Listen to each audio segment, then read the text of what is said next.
are allied in purpose, in compassion, in love. And even though a veil separates you from all of that, you can still feel it. Perhaps you can see it and feel it in my words.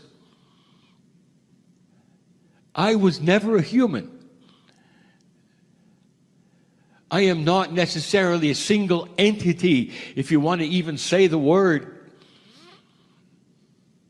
I'm a voice from home, representing trillions and trillions of what you would call souls of God. God is bigger than you think, different than you think, more loving than you know, and far, far beyond that which is called human consciousness. God does not do human things. God does not have reactions to human things. There are no disputes in heaven with God. Only the compassion and the love that is as pure as anything you can conjure up, so that we can give you messages that are benevolent, kind, loving, and empowering. That's who God is.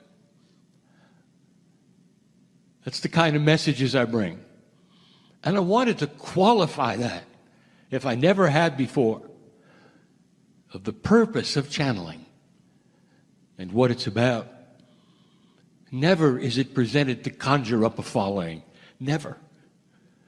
It's just information for those who want to hear the truth of the beauty that surpasses any understanding of any human being.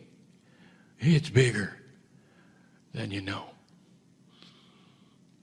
I set up a pretense, a question. And the question is this: do you believe it's reasonable that as the energy and the system and what is old and what is new, as it shifts into a new paradigm, is it reasonable that the attributes would also change of anything that used to be? And if you are agreement to that, then you will not find this message controversial. You will welcome it and know that it's real. But there are those who will say God is always God, the systems are always the same, the reaction with humanity is always the same. Things that have been the same for 1,000 years will be therefore the same for the next 1,000, no matter what you do. And for those, you should close your ears to what's coming, because you won't like it. The beauty of this message, dear ones, is that the very intrinsic system, if you want to call it, of human spirituality that you have become used to is starting to change. We have concentrated almost exclusively on your change in consciousness, in DNA, your higher self, relation to God, all of these things. We've not really talked much about anything else until now. It has to make sense to you that in an older energy, things were one way. In a new energy, they begin to change.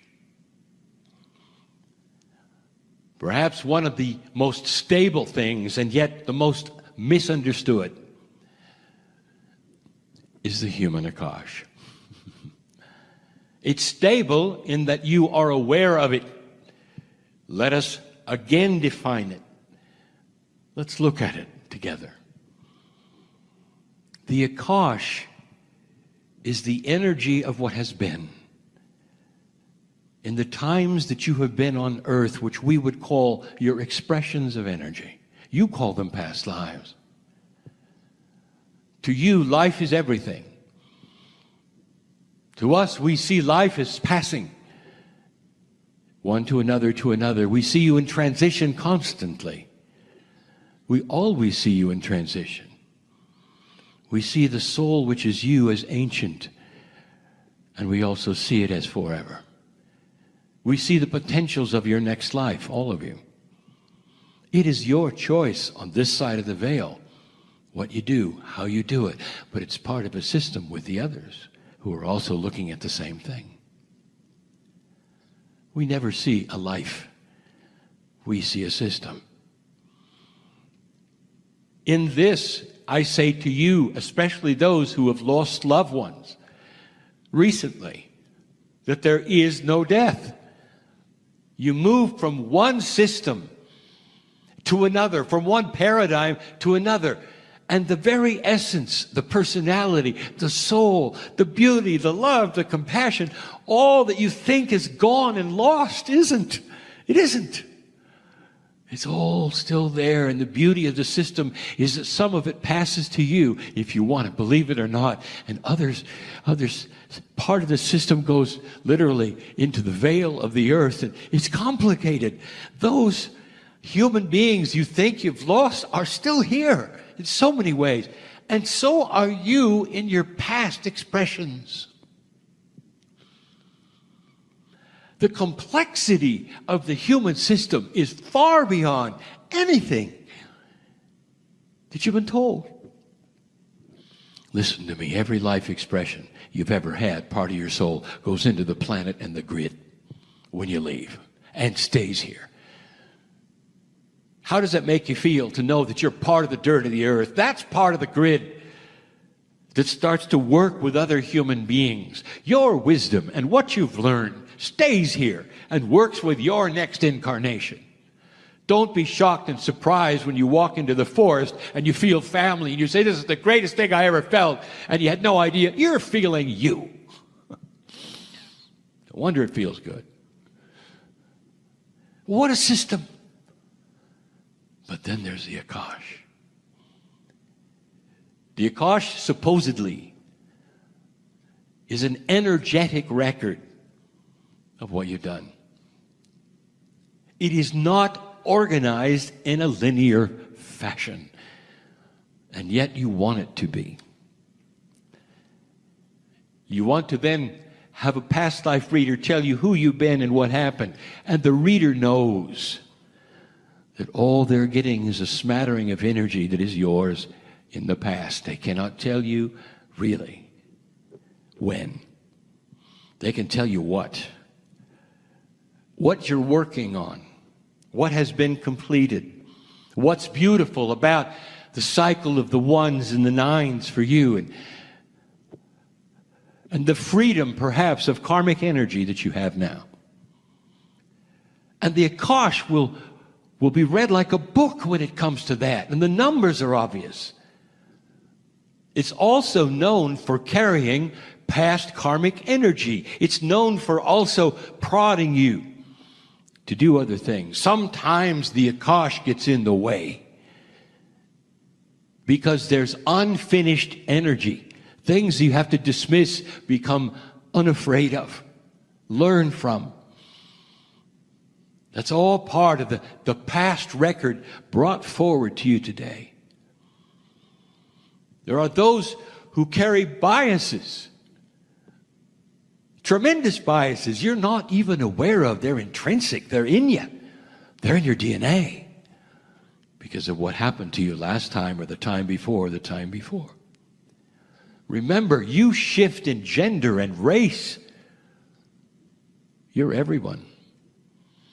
So many things have happened to you you're not even aware of, that you carry, and today something will happen and there'll be this knee-jerk reaction. A thought will occur and you'll say, where did that come from? Or perhaps you don't even care. You simply react. There are still so many of you who won't go near the water. Too many drownings have an impact. The fear of this and that and this and that carries through the Akash into the day. And so much of what you're learning now, old soul, is how to work with it and dismiss it. But then, in the last 2, 3, 4 years, we've started talking about using the Akash differently.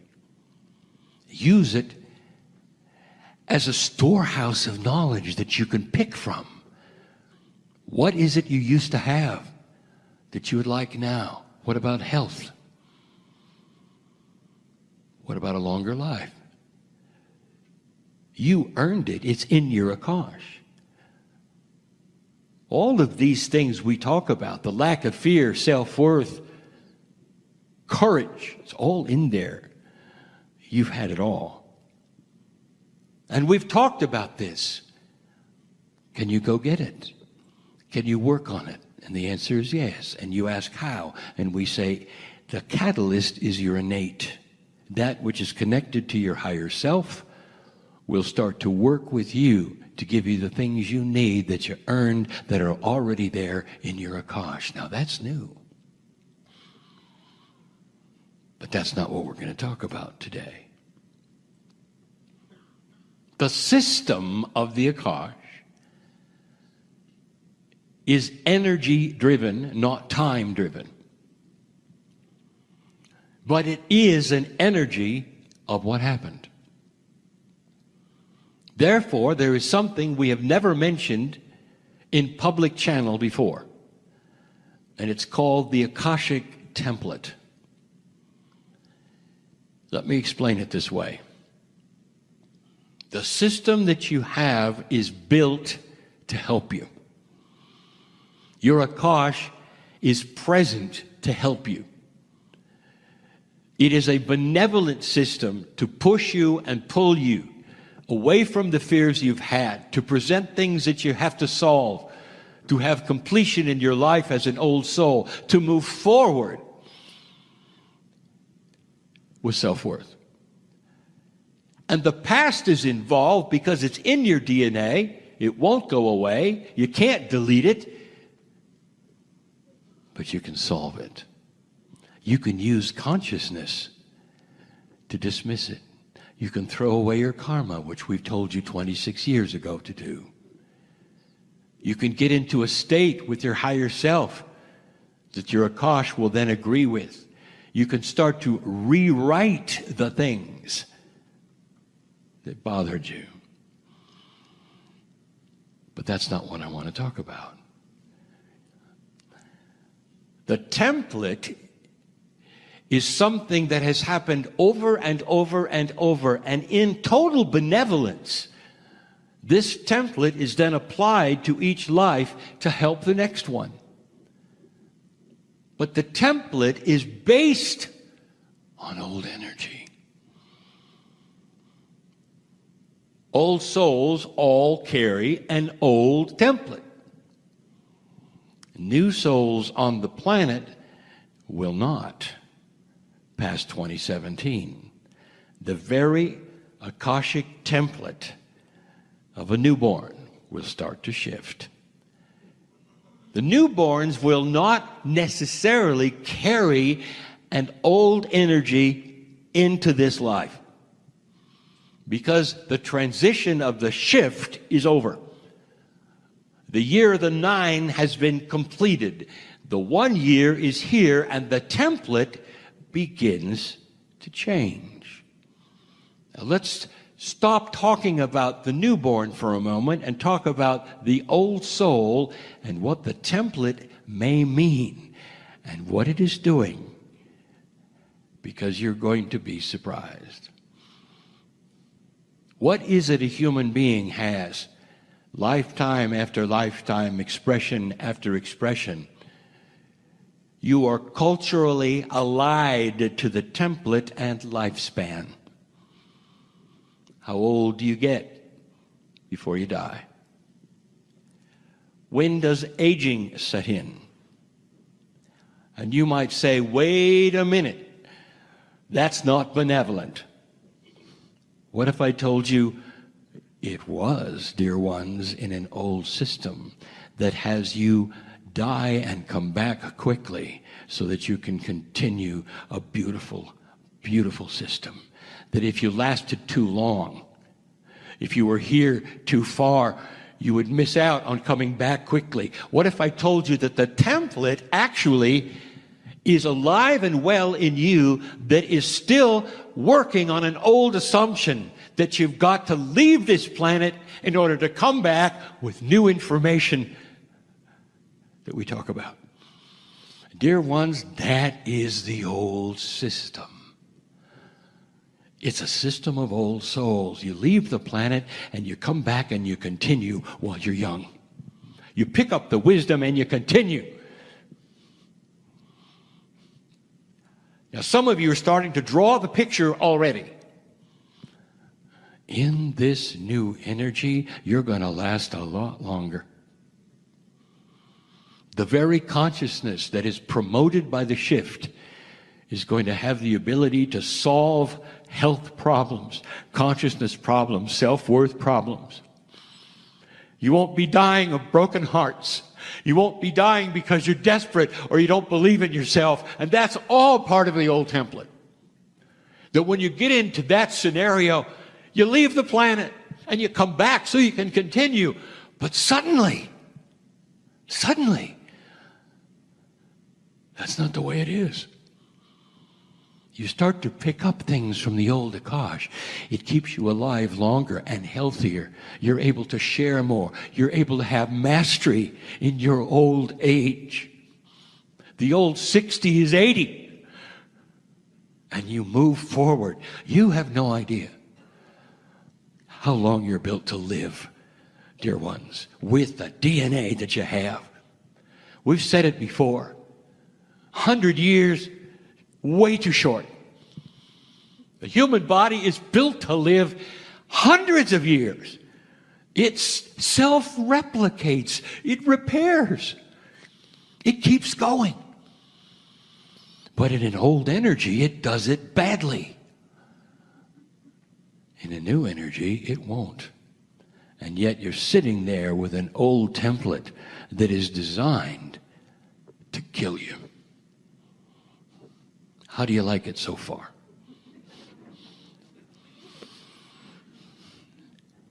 I want to give you some wonderful news. You're in charge of your template. Totally and completely, as it should be. If you're one who simply looks down at your body and says, "Hi, body, I hope you last," it won't. It'll just do what it wants.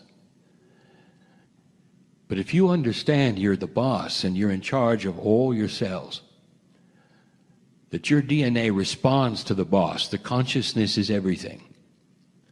That is the system. The young people starting to be born on this planet right now will understand that better than any of you. They will last longer. They'll understand they're in charge intuitively, without ever having a Kryon book. It will simply be in their innate. And their template will be responding to this new energy that they carry. Meanwhile, you've got to rewrite yours. It will respond, it will respond, it will respond. How do I say this to you? Some of you and some listening to this have this overwhelming feeling of how long you're going to live, and it's not going to be that long. When you're going to shut down, what diseases you're going to catch, and when it's all happening, because the template is the old one. Dear ones, it is not necessary for you to terminate to continue. It is not necessary for you to terminate to continue. It is not necessary to terminate to continue. It just isn't. It isn't. And all you have to do is start affirming that. To the template. Talk to it.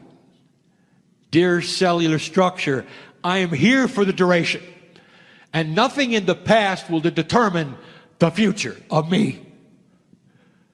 I will last as long as I should.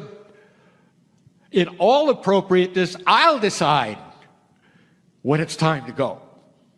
Not the old template. Because I'm going to live longer and accomplish more because of it. I am an old soul. That's the information. And the controversy of it is there will be howls from those who say, no, no, no. No, the spirituality is the spirituality. It's always the same, always will be the same. God is the same yesterday, today, and forever. Not understanding. It's not God you're talking about, it's humans. The relationship to God is not the same forever. It's new. Real new. Oh, you're so enabled and you don't know it. What news could be better than this? Internally, spiritually, you are in control of the system. And it will not be in control of you. I want you to think of that when you face the doctor and he says something you don't like. And you can just smile and know better. The doctor may be correct completely based upon the past, but not what you know about the future. Blessed are the humans who understand this fully right now, who know what I speak of, who are ready to make a shift of consciousness, one that starts to define who they are instead of letting the past define who they are. And the beauty of this is this template of yours will respond, understand, know, and start to help you. It's not necessary to terminate at this time like you did before. Kryon, I don't fully understand what you're talking about. You will. When it's time to make the decision to stay. This is your legacy. This is why you came. This is the shift. Change is at hand. And so it is.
Hi, everybody. Thanks for watching this. I wanted to tell you this is a little time sensitive.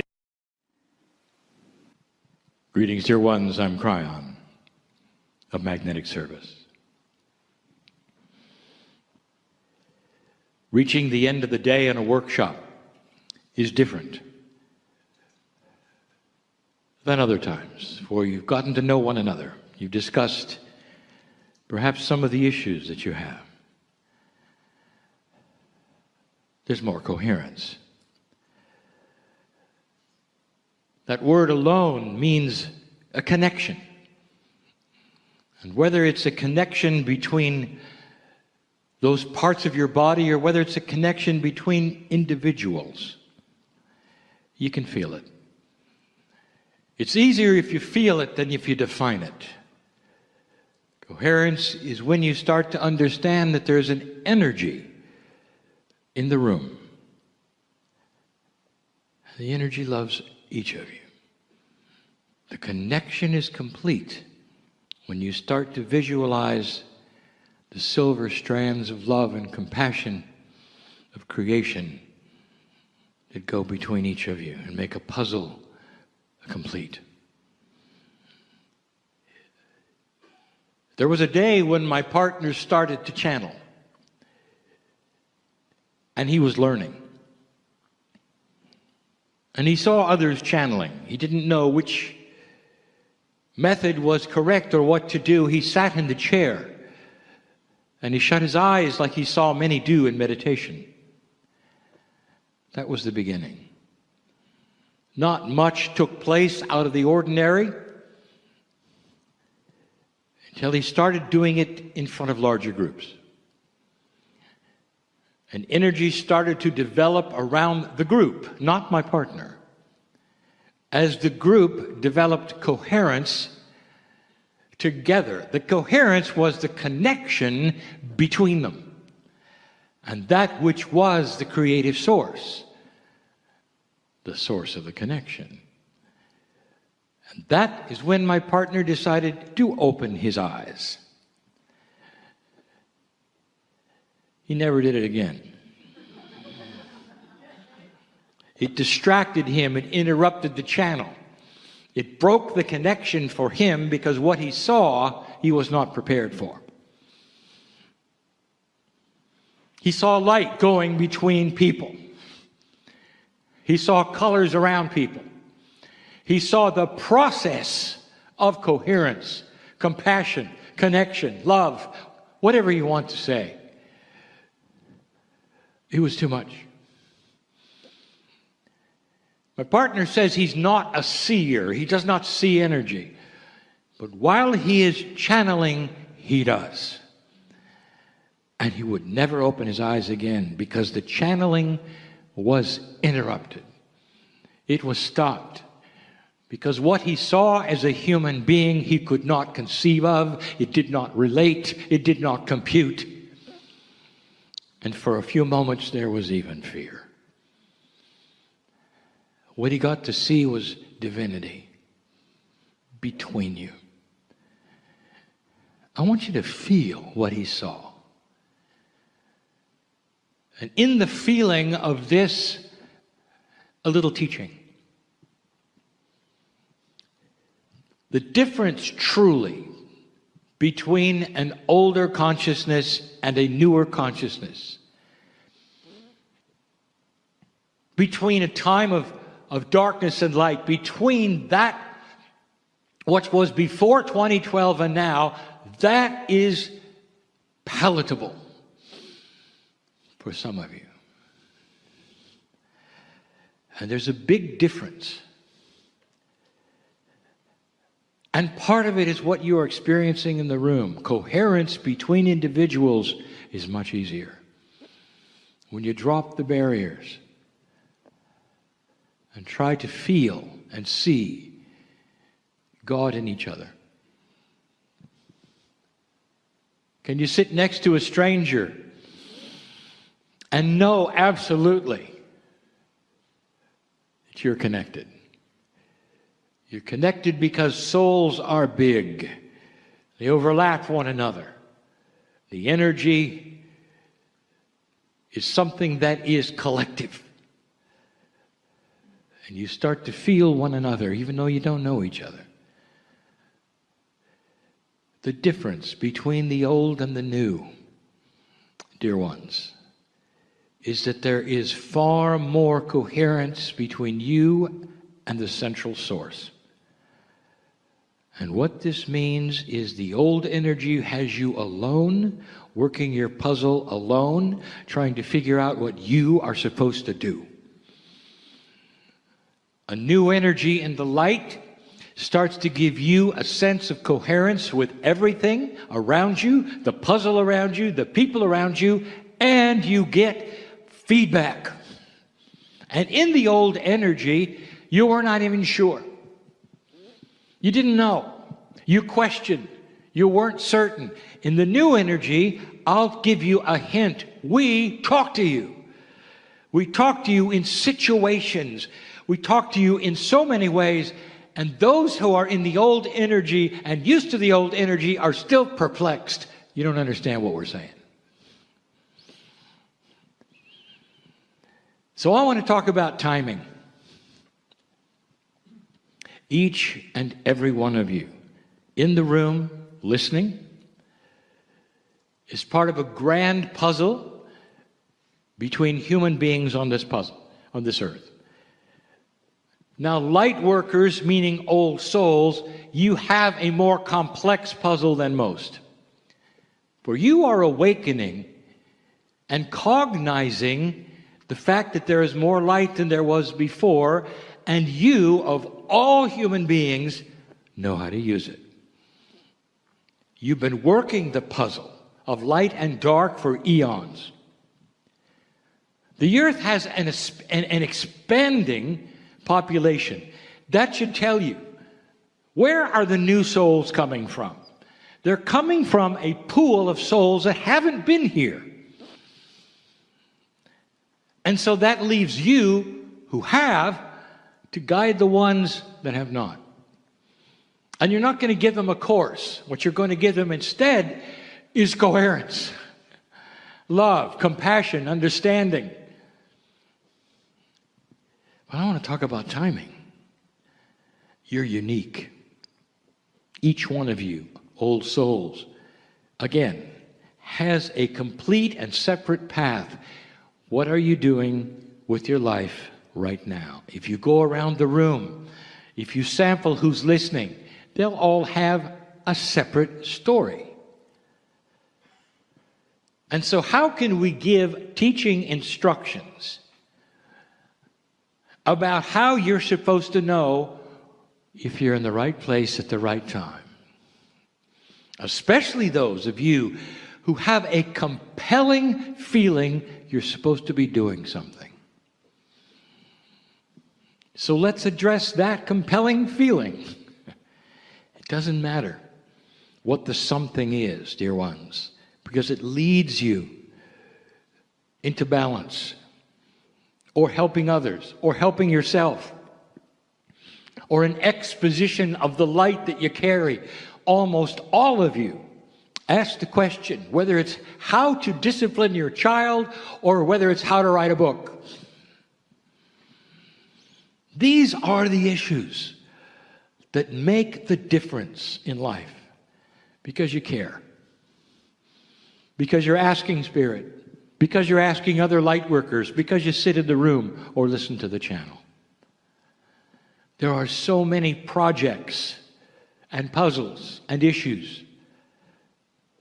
Let's address the projects.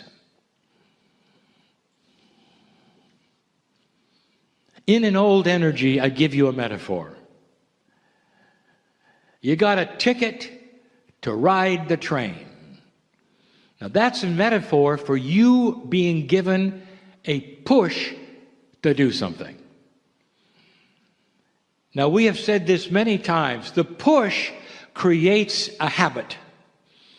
The habit is what you've had from all authority since time has begun. When your father tells you to clean up your room, when does he mean clean up your room? And so the knee-jerk reaction to the push from spirit to create something or do something which comes through intuition, the result is do it now. And so you push yourself. That is an old energy aspect, and we have displayed it, expanded on it, and taught it for years. It's time for a new metaphor. You're given the ticket to the train, and then you're put in a box. In an old energy, the box was this: I don't know if the train is here. When is the train coming? The train could be outside waiting for me. I'm going to miss the train.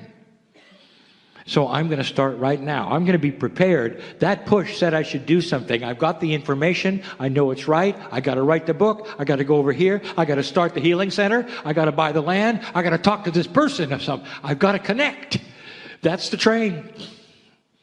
And you're in the box. You have no idea. And so you push yourself. And the result is you do it completely and totally out of timing. Come out of the box and you realize it didn't work.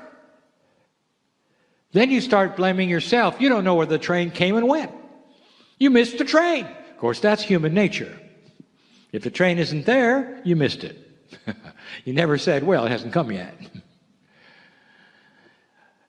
Now let me expose the new energy. You get the ticket and you're not put in a box, because now the track is illuminated. And so you stand with the ticket and you wait for the train. Or do you?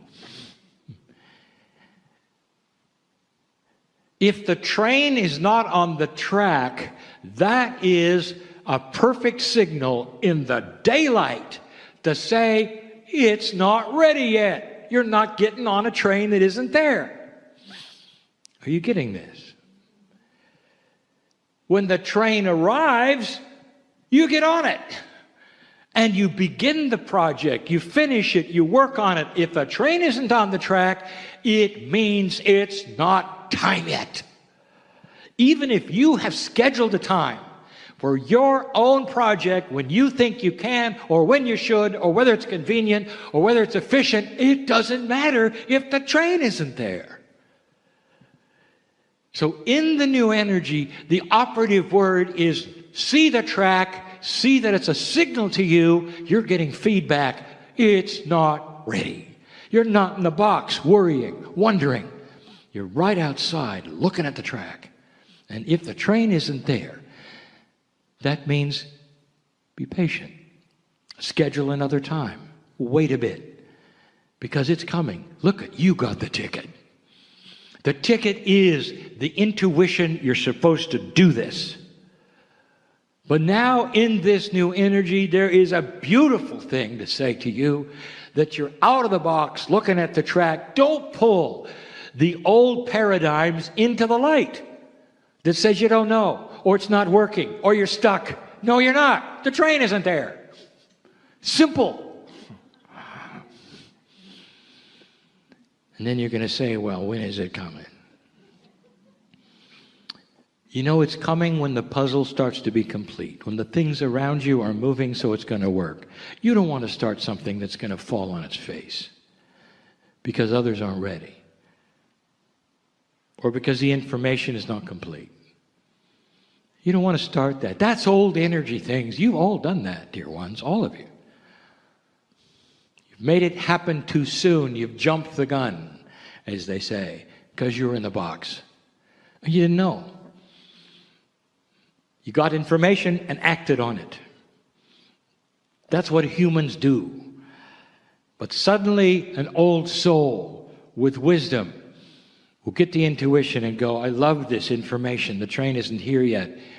Dear Spirit, when the timing is right, show me.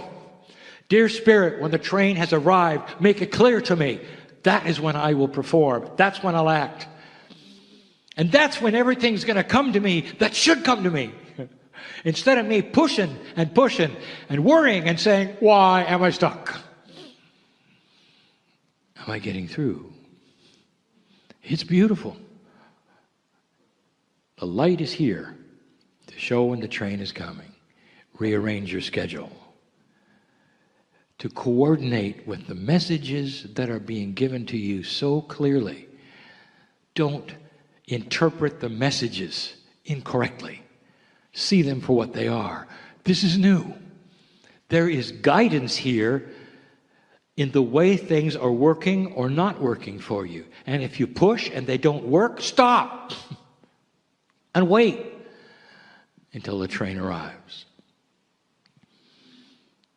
There has never been a time like this where the clarity of your movement is being targeted to you in this way.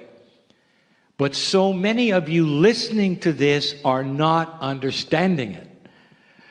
And now is the opportunity for you to clear the boards, cognize what I am telling you, and accept this marvelous light from Spirit that wants to guide you to the right place, take you out of the box, and make you understand that situations that you encounter are not situations that are accidental.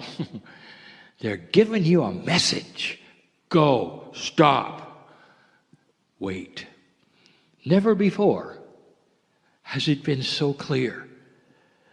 But again, in the old energy, you just thought you were stuck. So I want you to proceed from this point on with this information. Spirit is connected to you by a beautiful silver thread. All of you. And this silver thread, this metaphor, can never be broken. Whether you choose to see and use the thread is your free choice. But when you see it and you grab a hold of it, that's when the communication starts. And because it's connected to all of you, that's when you start to get simultaneous messages collectively that pull you together in coherence. To try to make things happen and will happen that haven't happened before on this planet. When the coherence between humanity reaches even a marginal point, there will be peace on earth. For the coherence is the agreement of compassion between all humanity that you will never kill each other again by design. That is wisdom, and that comes from the light, which is going to be yours. I'm going to say this, do not misinterpret it. 2 steps forward, 1 step back. You have only begun this process. So you may see things on the planet you don't understand. But know this, that this light which is coming out is going to shake up everything. And the planet is not as it used to be, will not necessarily react as it used to. But you've got to go through these gyrations in order to know what you want and what you don't. And there are not enough yet old souls on board to make it necessarily smooth. So why don't you come on board? If you're hearing this and understand that an awakening to the light is an awakening to a longer life. It's an awakening to less anxiety and more solutions. It's an awakening to the silver thread that connects you with all humanity and the creative source, and always has. Look to the indigenous and the ancients for what they believed, what they know, and how they lived. For they honored their ancestors, which is another way of saying the wisdom that was learned before was applied to them. They honored the earth, which is to say they understood the connection between Gaia and humanity. They breathed the air that Gaia gave them and said thank you. And there was an alliance between them and all things that created something that lasted and lasted and lasted. Let this connection begin again with modern society. Let the light come out so that you will understand the signals from Spirit to go, to come, to be. What if I told you that the ancients actually had those signals?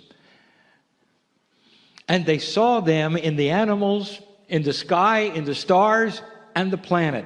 They planned on them. They believed in them. I'll tell you, the creative source gave them what they asked for. And that's how they guided their lives.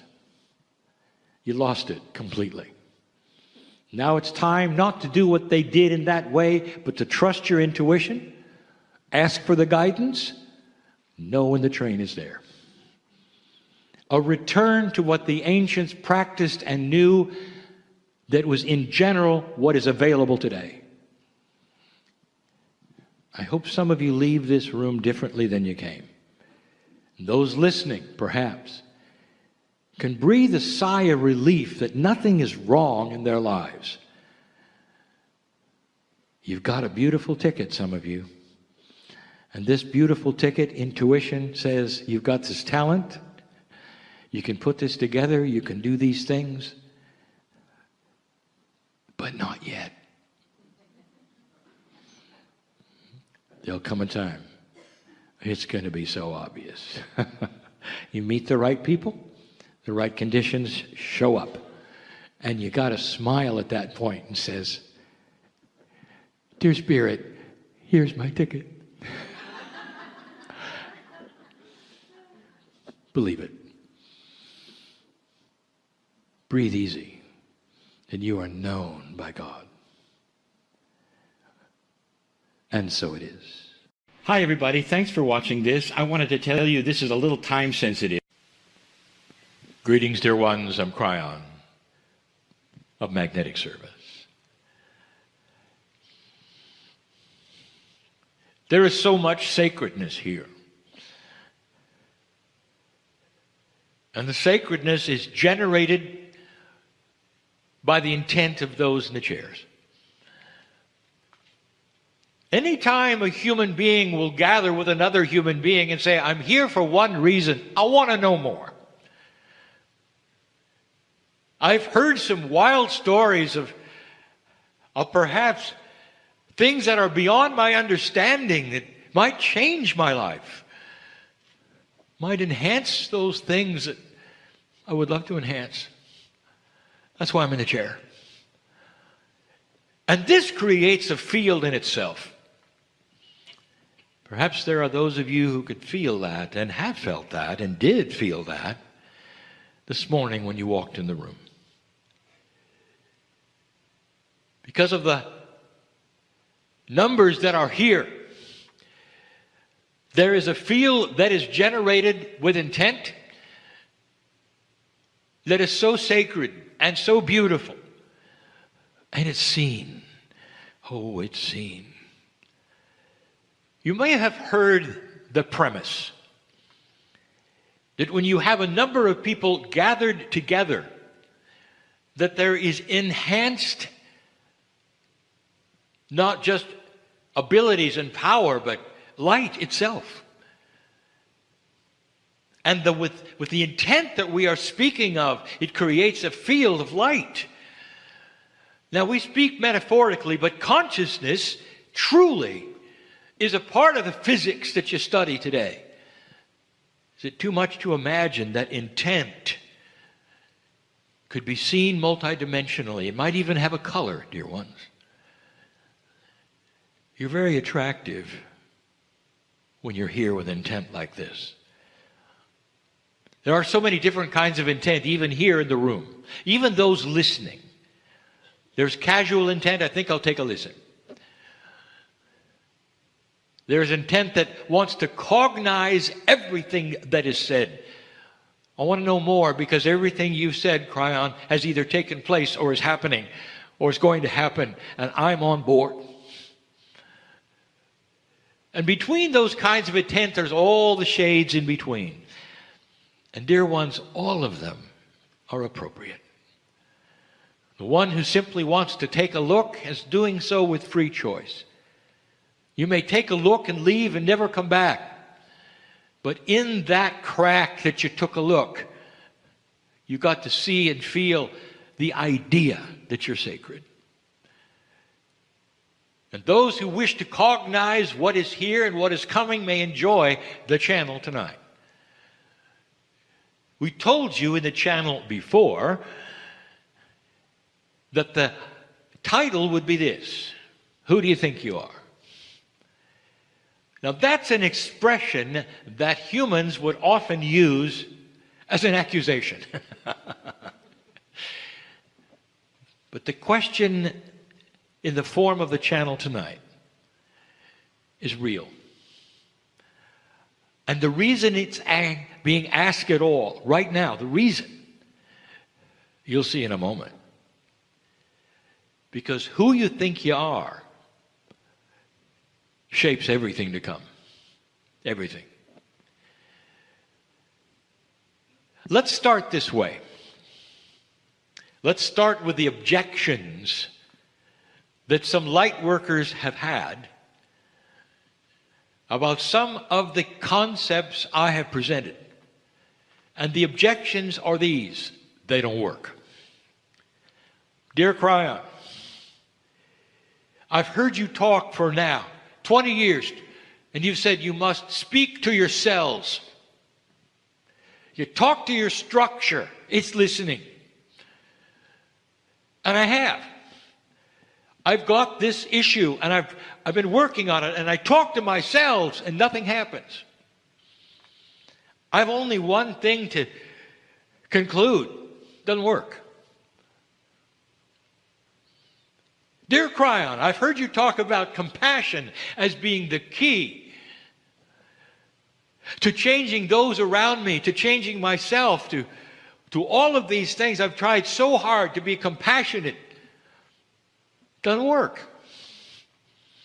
Just doesn't work. Have you got something else? Dear Kryon, I've heard you speak of God inside. I don't think so. Certainly isn't in my life. I'd like it to be. I really would like it to be. I listen to you and I'd like it to be. But then you finish and nothing's there. I'm about to expose you, ones who would ask the questions. And I ask you, who do you think you are?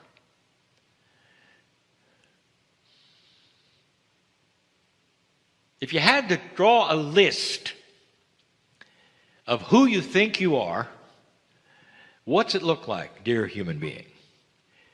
And I will start the list for you.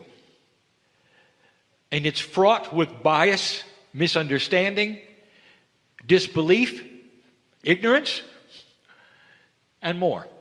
And you don't know it. You don't even know it. It goes like this. Who do you think you are? Okay, I'm male, I'm female, I'm so many years old. Stop. You are, really. That's how old you are. I see you wrote that down in big letters. That's how old you are. So let's discuss age for a moment. What comes with the statement, how old you are? And I'll tell you, a tremendous bias. Right away, you are acting out how old you're supposed to be based upon information that was given to you about others that age. You realize that, don't you? So however old you are, first of all, you're older than you used to be, and you don't like that. That's a bias in itself. Aging is a bias. If you don't like it, it's a bias. You think living for 900 years was a typo in Scripture? Or was it true? How did they do that? And I'll tell you, they never said, I am so many years old. Because age meant nothing. They exist in a body year after year that will age, if you even want to use the word, on its own schedule. But if you are biased enough to put limits on it, you'll go right to the place where medicine says you ought to be. That is one of the biggest biases you have. Who do you think you are? Stop telling people how old you are.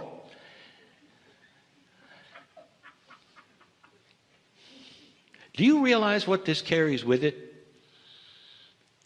If any of you watch your media, have you watched the ads of how you're supposed to feel at a certain age? And what drugs you're supposed to take at a certain age because of how you're supposed to feel at a certain age? It's programming. You are programmed to age poorly. And I just said it. This doesn't simply come from media. It comes from your parents. It comes from school. It comes from society. If you didn't have a stigma on how old you were, would your chemistry be different? Bingo. Yes. Because consciousness is guiding cellular structure. How you believe is being absorbed by your body and acted upon. I'll say it again. You show up at the restaurant called life, and the menu is there, and you give an order.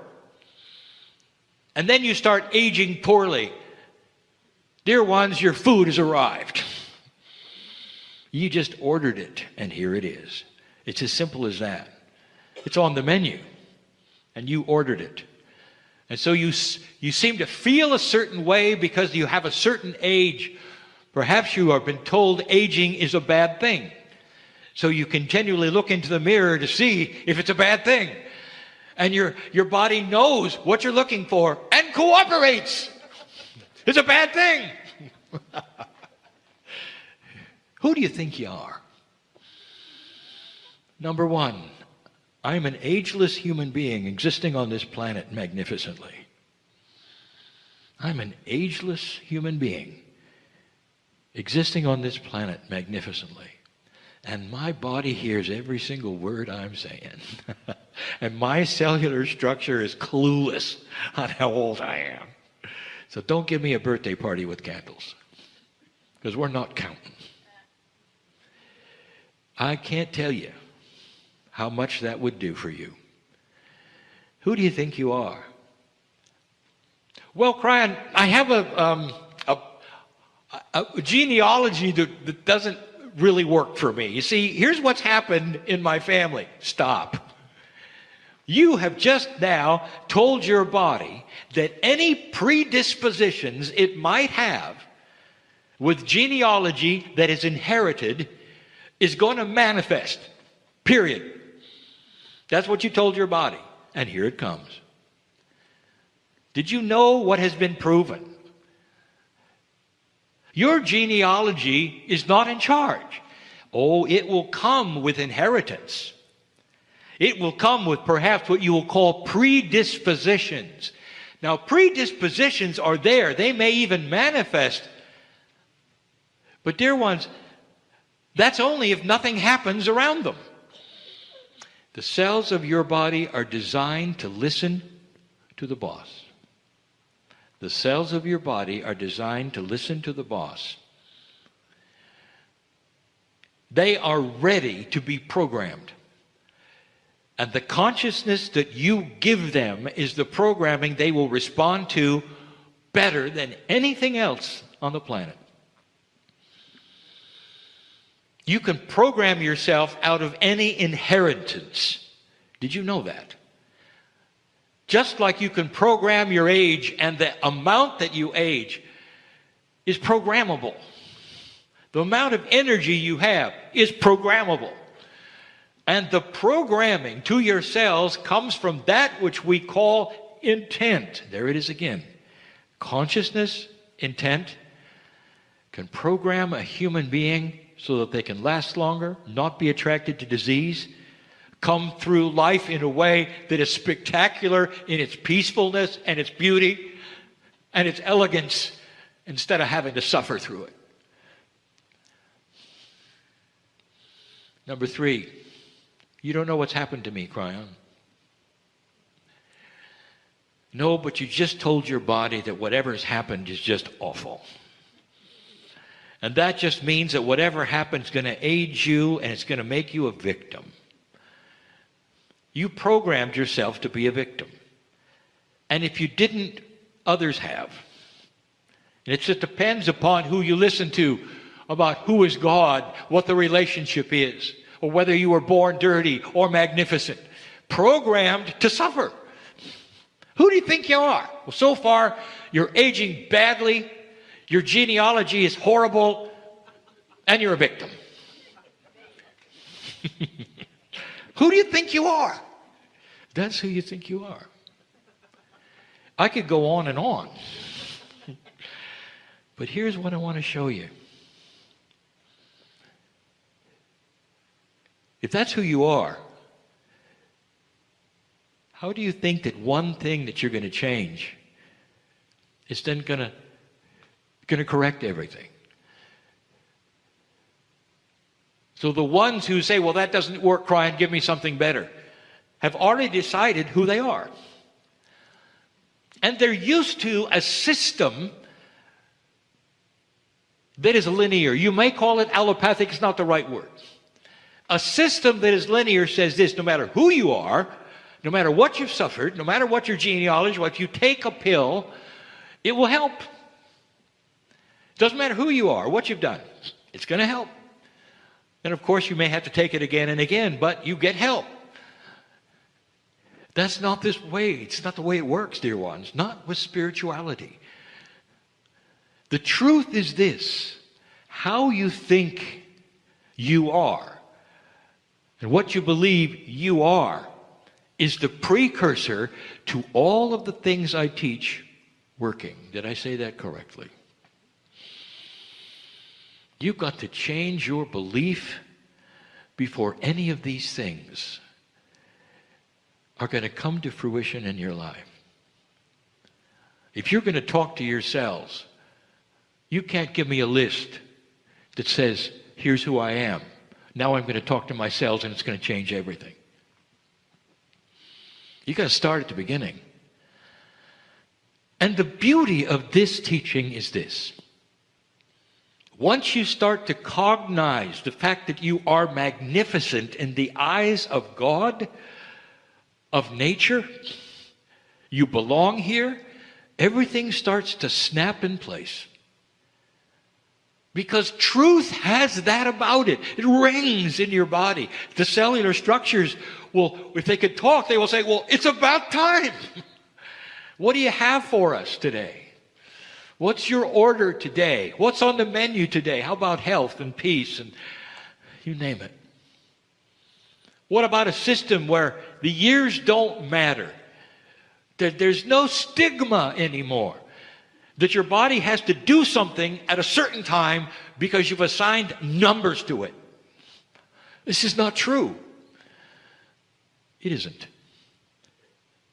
And so in this channel, the beauty of the message is this: that when you begin to realize who you are, things start to chain react and they affect others' things in benevolent ways.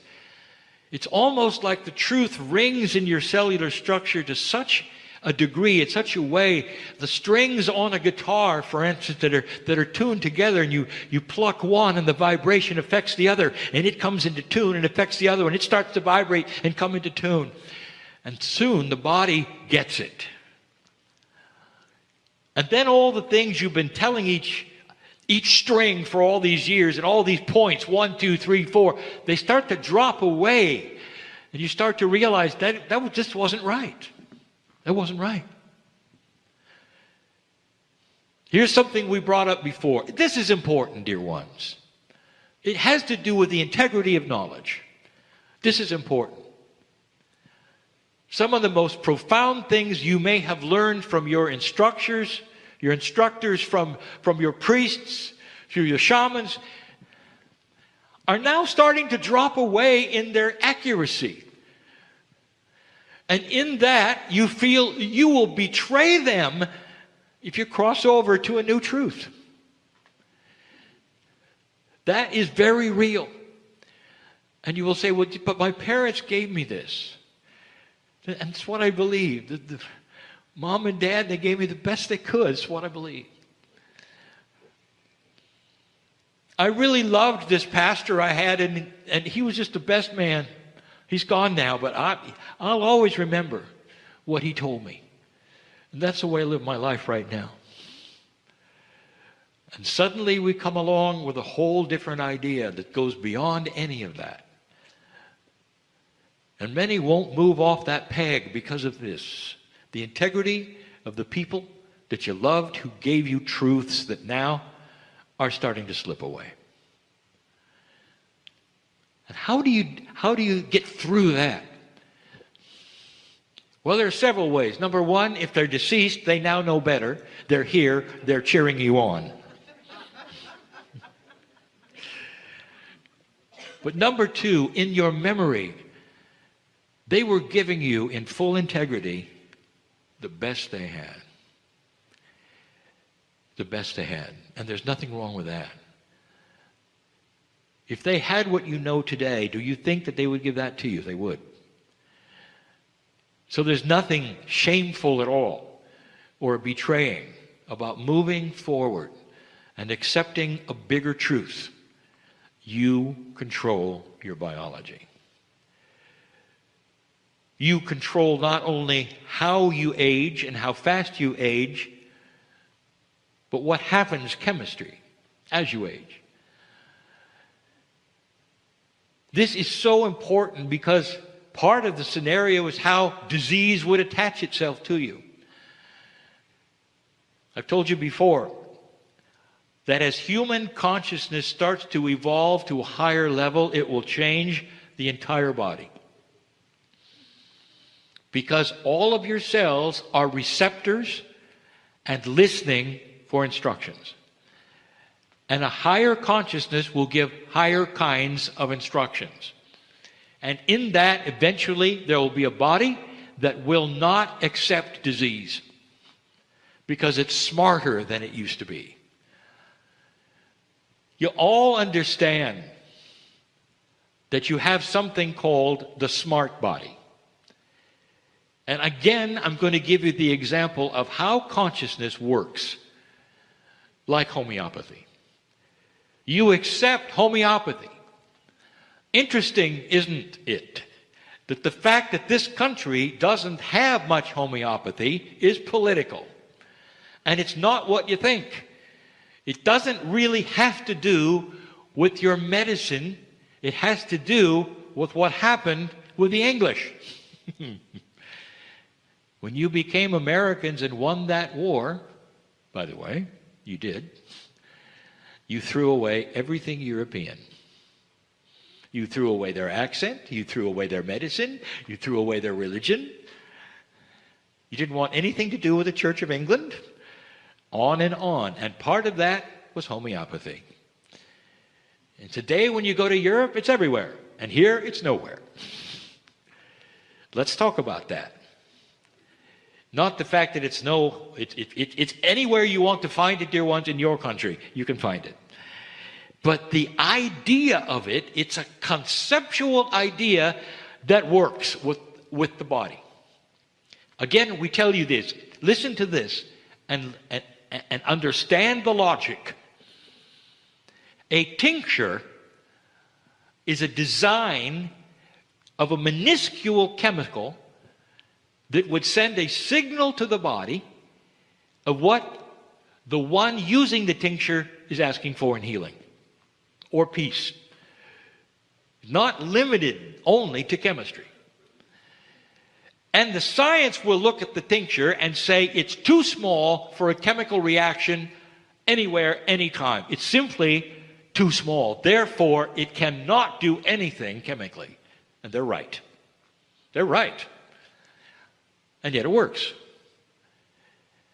So here is the answer to why it works and the truth about it, which will tie right into the theme of who do you think you are? A tincture under the tongue is an instruction set that's designed that under the tongue, sublingually, the body receives and acts on. Did you get that? So no chemical reaction. It is an instruction set, elegantly designed as that which is instructions to the body on what to do. And then the body does it. And homeopathy works. All right, turn the page. I've just shown you something. I've just shown you proof. The body is listening. The cells want instructions. And you can do it several ways. And one of them, proven, is homeopathy. And the other one is with consciousness. What about consciousness, elegantly designed, through words that you would say or thoughts that you would generate, when you answer the questions, who do you think you are? Because the body receives the instructions that you give it through everyday life. Are you a victim or not? What's your genealogy like? How old are you? I tied this into this morning when I said, I want you to forget everything you were told. Everything that would then posture who you think you are. And start over. You want to write a list? Do it.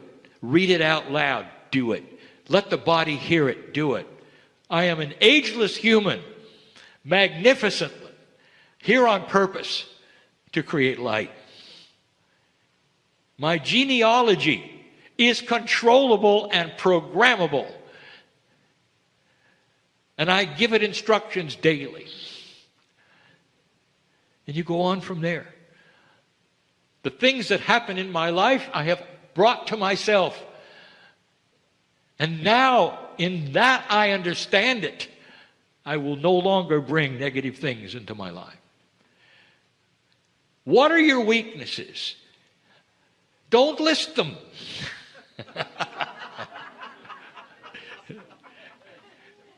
I am afraid of this or that. And instead, you will say the opposite. These are things that used to bother me, which I have conquered.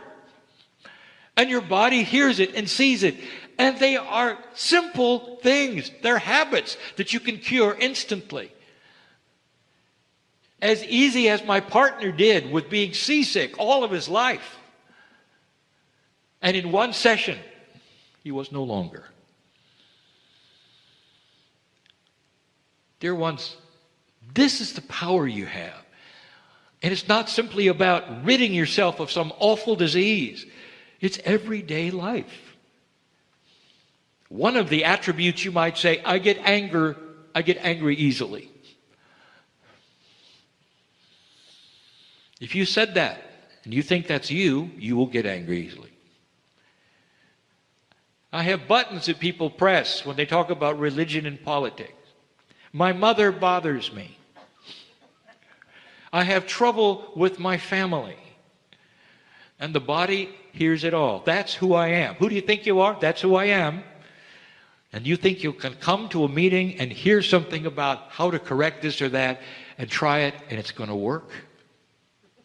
It isn't. Until you start knowing who you are. Coming along with the program shouldn't shock you. Truth is beautiful. You're none of those things you thought you were. The idea of having trouble with this person or that person is reprogrammable. Honestly, I want you to try it. We've said this over and over. To walk into the cauldron of drama that used to bother you with a new attitude and watch what happens when you tell your body, these things are not going to bother me or hurt me. I'm going to have peace and I'm going to see God in those people. That's what I'm going to do. And it takes practice, doesn't it? But it works. Have any of you noticed that when you start doing that, the people that bother you leave? Because they're not getting the reaction anymore. If they can't leave because they're related, they stop bothering you. Because they're not getting the reaction anymore. You've disconnected the button. And so you can stand there and start erasing the things on your list. This person bothers me. I can't do this. I can't do that. And pretty soon you see you have a clean slate of magnificence. And you start to realize, I'm in control. I really am in control. And then you can start talking to yourselves, and then you can start doing the things that we have told you about over and over that work, and they work, and they work. But you can't just walk in as a victim with diseases, knowing their genealogy is awful, aging badly, and expect to plug in these things and have a miracle. Is that offensive to you? Or does it make sense? The biggest one, I said 4 times already. I am born magnificent. I'm here on purpose. I'm here for a reason. I can manufacture light. If there are enough like me on this planet, we'll all manufacture light. And the whole planet is going to change. What about that? Maybe you came here today to hear that. Who do you think you are?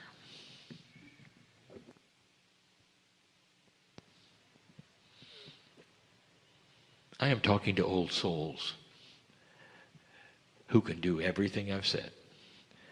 You've been here and you've done that.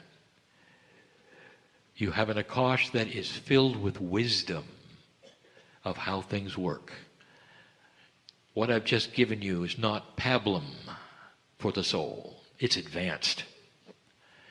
But I'm talking to those who I should be talking to, who know of what I speak.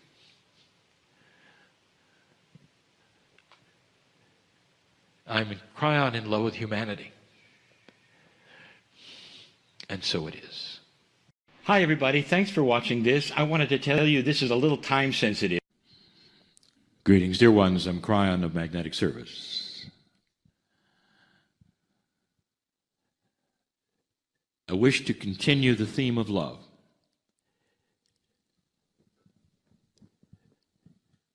I want to give you an idea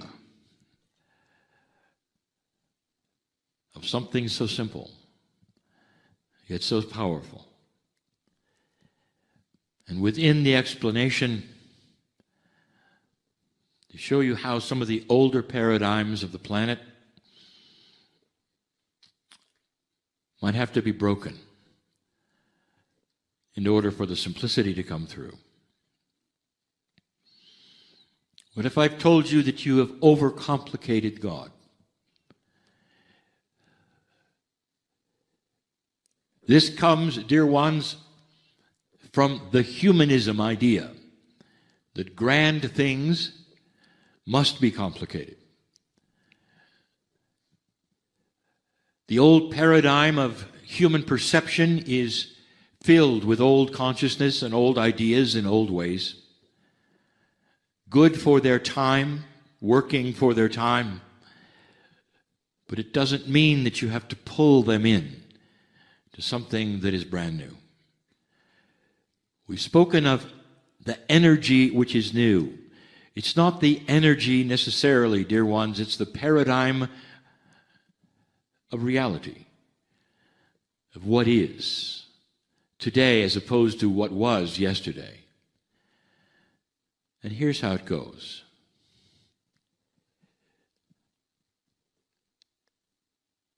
I've heard people say,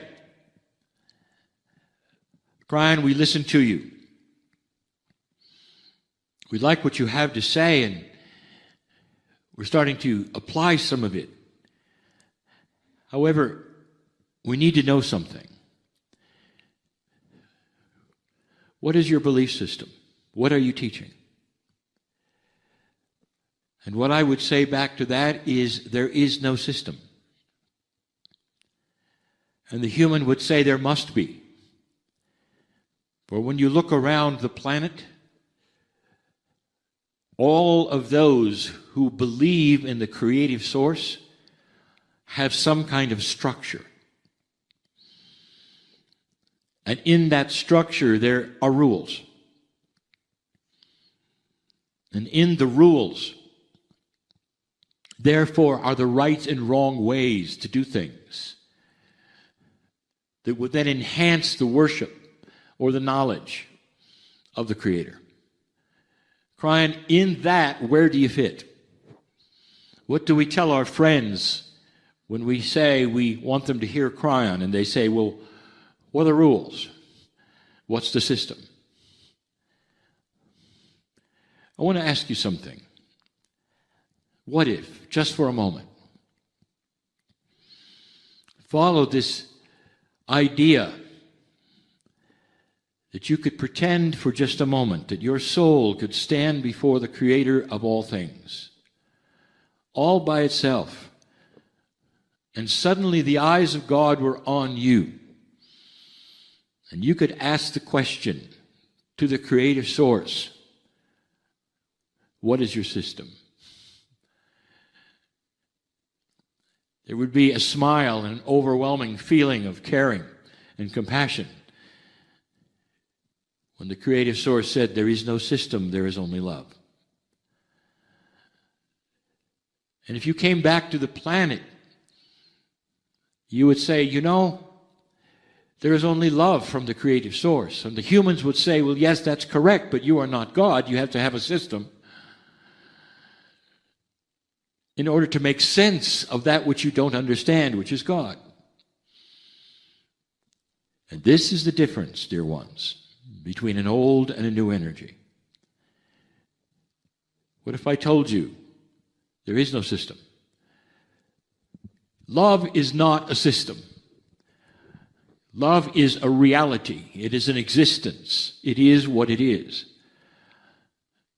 Love contains all of the attributes of everything you'd ever have to know or be or do in order to have the right kind of living and the right kind of life before God. Because you become that essence which has no system, which is one with everything. There's so much that we could tell you here that is starting to shift and change. You know this. We've said this before, that when a human falls in love with another human, in those first days,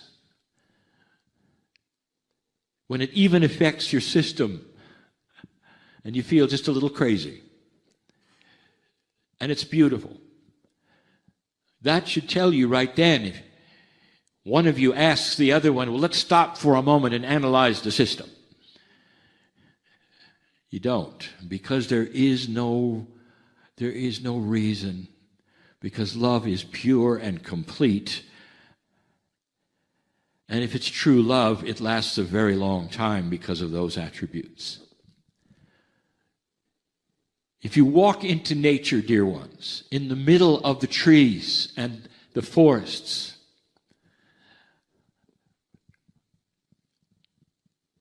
and you said to the trees, what is the system of nature? The trees would smile at you and say, there is no system. And you would say, well, certainly there is. Look at all of the things that go into making you exist, and you've got to relate to it all. And the trees would say, you see, we relate to it because it's a relationship. A tree will have a relationship with the dirt, with the insects and the birds and the sun, and with carbon dioxide and with oxygen. The relationship is what each tree has, and it's different from tree to tree. But overall, the relationship is about oneness with all things. The tree doesn't have a set of rules that tells it how to live, or where it can put its roots, or what is pleasing or not pleasing to a God that created the tree. And that is one of the reasons why you can walk into nature and feel so free, realizing that there is no system of do's and don'ts, because it is self-evident and common sense that the relationship takes care of all of it. There'll come a day when people will not ask you what box you're in anymore. And you say, the relationship is good enough. And so I answer, what is the system? No system. It's called love. Because love and that relationship you would have with the Creator itself contains absolutely everything you'd ever need to know.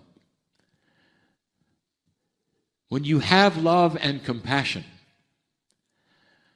the rules, if you want to call them the rules, are self-evident and common sense on how you treat the one next to you, the ones that you meet that you don't know.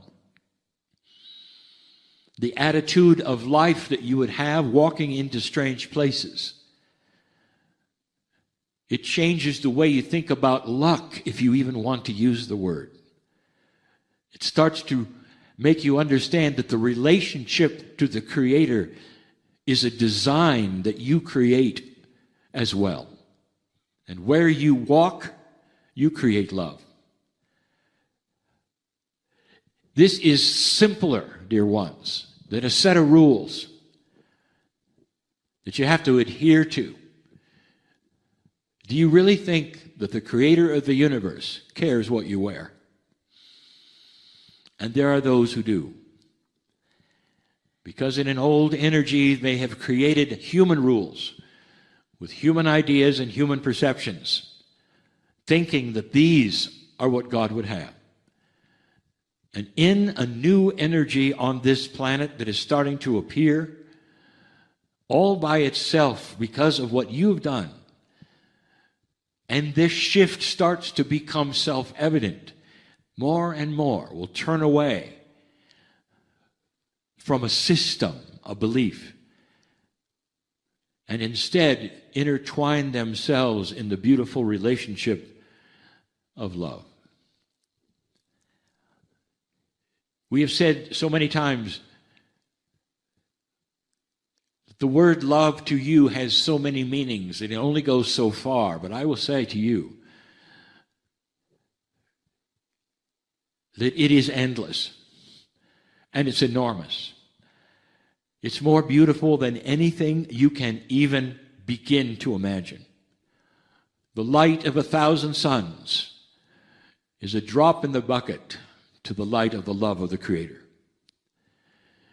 And in that, I tell you also that your soul carries all of it.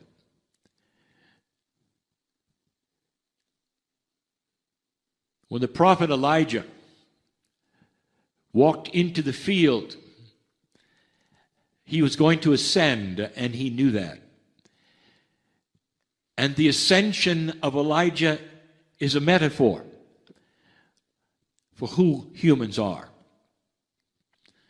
Ascension meant that he was going to leave his corporal body, that body that he has, corporeal in nature, and it would vanish, and he would then become the soul that walks the earth, just like you. And he knew what was going to happen, and so he had his understudy, Elisha, write it down. Don't miss a thing, he said. Tell everything you see. And Elisha saw so many metaphors and so many things written so carefully in Scripture. But the biggest thing he saw was this, that Elijah turned into the light of 1,000 suns. Too bright to look at, unbelievable to any human being that there could be a light that bright. That was Elisha's soul. And dear ones, it's just like yours. It is pure, without rules, without systems. Because love is self-evident in its compassion, and it tells the story through its intuition of how you would live and receive and give to every other human or living thing on the planet. It's so beautiful and elegant in its instructions, so intuitive, that the proof is this, is that when you meet someone else who has that love, you meet them eye to eye and you see them as family, because you both understand exactly what I'm talking about. This is not the new age, dear ones. But that was the name given to something before that had rules. It bothers many that the believers here in this room would not have a prophet or a place to go to with a name or a set of rules or a denomination. And they would be seen as floaters without a home and without a center. And dear ones, that is the perception of an old energy that needed to be grounded in rules, in beliefs, that put a veil before God. Blessed is the human being who understands this and strips away all of that, if even for a moment to test it and say, is love enough? And the answer will always be more than enough.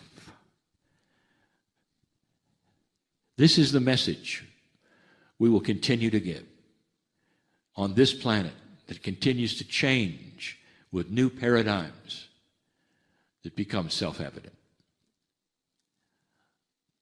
And so it is.